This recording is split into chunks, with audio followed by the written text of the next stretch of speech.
नमस्कार। स्वागत है आपका इंडिया गेट टीवी पर। मैं हूं अजय सिथिया। मित्रों, बिहार के बाद अब उत्तर प्रदेश की सियासत भी करवट लेती दिखाई देने लगी है।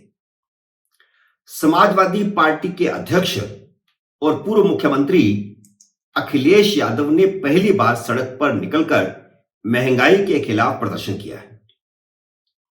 वह समाजवादी पार्टी कार्यकर्ताओं के साथ सपा कार्यालय से विधानसभा तक पैदल मार्च में शामिल हुए। विधानसभा चुनाव के बाद उत्तर प्रदेश की सियासत में यह पहला मौका था जब अखिलेश यादव विधायकों और कार्यकर्ताओं के साथ सड़क पर उतरे थे। यह विधानसभा के मानसून सत्र का पहला दिन था। भारतीय जनता पार्टी के एक विधायक के निधन के कारण सदन तो स्थगित हो गया था, लेकिन समाजवादी पार्टी के कार्यकर्ता और विधायक विधानसभा के सामने पुलिस से जूझ रहे थे। लेकिन इस घटना के बाद यूपी की सियासत करवट लेती दिखाई देने लगी है, क्योंकि यह घटना इतनी महत्वपूर्ण नहीं है। इस घटना के बाद जो प्रतिक्रिया हुई है वह महत्वपूर्ण है। अखिलेश यादव के प्रदर्शन पर हुए पुलिस बल के खिलाफ मायावती का बयान आया है। मायावती ने पुलिस के खिलाफ और योगी सरकार के खिलाफ सख्त टिप्पणी की है। उनकी टिप्पणी को लोकसभा चुनाव में अखिलेश यादव के साथ गठबंधन का इशारा समझना चाहिए। 2019 का लोकसभा चुनाव समाजवादी पार्टी और बसपा ने मिलकर लड़ा था। इसका फायदा बसपा को हुआ था, क्योंकि 2014 के चुनाव में बसपा एक भी सीट नहीं जीत पाई थी, जबकि समाजवादी पार्टी ने 5 सीटें जीती थी।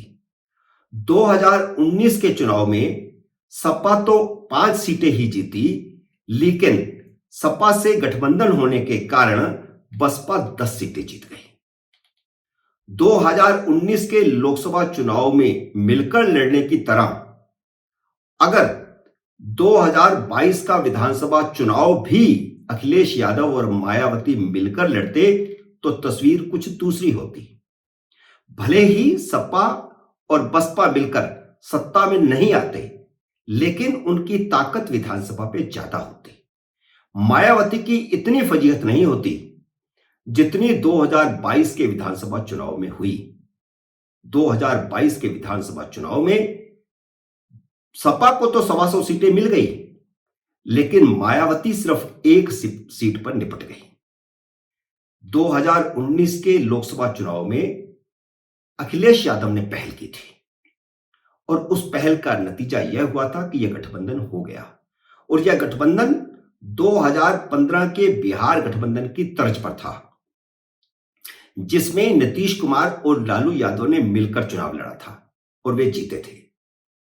लेकिन 2019 के चुनाव नतीजों के बाद मायावती ने आरोप लगाया कि समाजवादी पार्टी के वोटों का ट्रांसफर नहीं हुआ, जबकि असलियत इसके उलट थी। बसपा के वोटों का ट्रांसफर अगर सपा की तरफ होता तो सपा की सीटें बढ़ सकती थी। सपा की सीटें 5 से ज्यादा हो सकती थी, लेकिन सीटें बढ़ी मायावती की।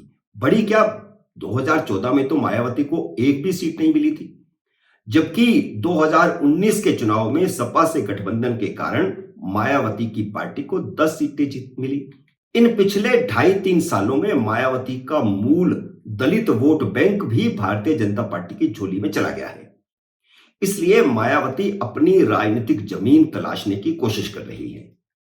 सपा कार्यकर्ताओं पर पुलिस बल के इस्तेमाल के बाद मायावती ने 3 ट्वीट किए और ये तीनों ट्वीट अखिलेश यादव को दोबारा गठबंधन के लिए न्योते के संकेत हैं। पहले ट्वीट में मायावती ने सपा के पैदल मार्च पर पुलिस बल के इस्तेमाल पर सवाल उठाया और भारतीय जनता पार्टी सरकार पर तानाशाही करने का आरोप लगाया।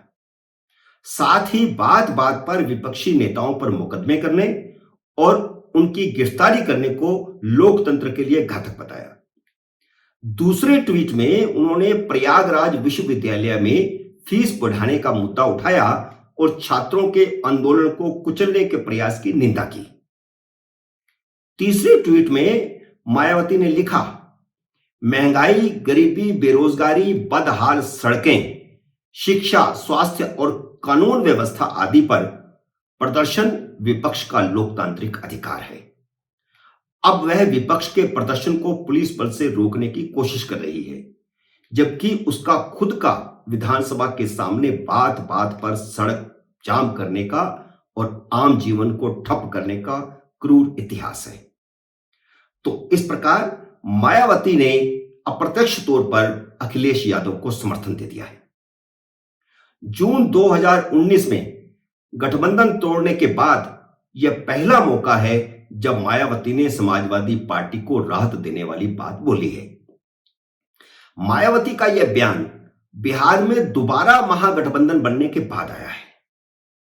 2019 में सपा बसपा गठबंधन भी बिहार के 2015 के सफल महागठबंधन पर आधारित था, उसी तर्ज पर था। हालांकि 2019 के चुनाव आते आते बिहार का महागठबंधन टूट चुका था। नीतीश कुमार दोबारा से मोदी के साथ जा चुके थे, लेकिन यूपी का गठबंधन बिहार की तर्ज पर था और अब बिहार में दोबारा लालू यादव और नीतीश कुमार का महागठबंधन हुआ है, जिसमें कांग्रेस भी शामिल है। मायावती के ये ताजा बयान विपक्ष के लिए उम्मीद हो सकते हैं। भले ही मायावती को विधानसभा में सिर्फ एक सीट मिली, लेकिन अभी भी उसके पास 6-7% वोट तो बचे हैं।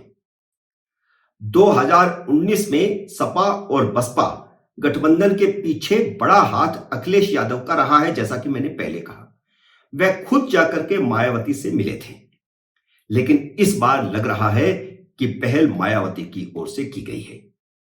दरअसल इसके पीछे एक वजह यह भी हो सकती है कि सपा से गठबंधन तोड़ने के बाद मायावती पिछले 3 सालों से भारतीय जनता पार्टी की बी टीम होने की तोहमत झेल रही है, लेकिन भारतीय जनता पार्टी उसे कोई भाव नहीं दे रही। भाजपा मायावती के साथ किसी तरह का कोई तालमेल नहीं करना चाहती, क्योंकि उसका दलित वोट भाजपा के पास आ चुका है।